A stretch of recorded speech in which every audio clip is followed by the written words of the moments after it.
how those areas are going to respond to this if it happens are going to be very different than my neighborhood. My neighborhood is going to be largely people standing around with a latte in their hand, clucking their tongues and shaking their head, and it not really affecting us probably very much directly at all. I wouldn't be surprised if some people in my neighborhood are in favor of these kinds of things. It's an affluent enough part of town that there are probably some people who are very much in favor, as you say, of blaming certain people that things aren't the way they used to be. Whereas some of the neighborhoods that I've lived in the past, I would not be surprised if they do not become war zones, Mm. where the locals very deliberately and actively choose to get very directly involved. So that would not surprise me if that happened.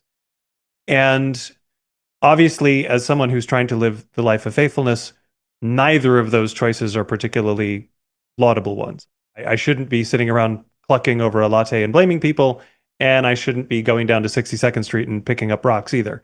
Uh, so what is my place? And this word gratitude is what keeps coming to mind for me. I don't think it's an accident that in the United States, where the vast majority of people who are trying to be Christians are in a tradition that de-emphasizes the Eucharist, which we use that word, which is really not an English word. It's really a meal of Thanksgiving.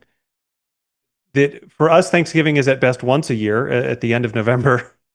And we've mostly reduced that to football and shopping and overeating rather than actual gratitude. But in the life of faithfulness, gratitude should be something we're experiencing all the time and really should shape how we experience the present. That whatever is coming, if it's different from the past and it seems negative right now, then I should be grateful for the past, that I had a past that was pleasant. If what I'm experiencing now is better than the past, I can be grateful that my fortunes have turned. That, and we could get into a weird Zen Taoist way of seeing that where you fall into a kind of relativism, which is also a problem. But real gratitude, still making a distinction between what is better and what is worse, but never having that sense that I deserve for it always to be good, which is kind of where we started, that there are people who have the idea that someone owes them a good life.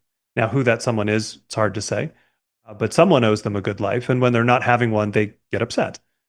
Or when they see other people not having one, they get upset on their behalf, which doesn't always help them, but it's fun to get angry. So we do that. But being grateful, especially being grateful all the time, is incredibly hard work, which I think is why we don't do it.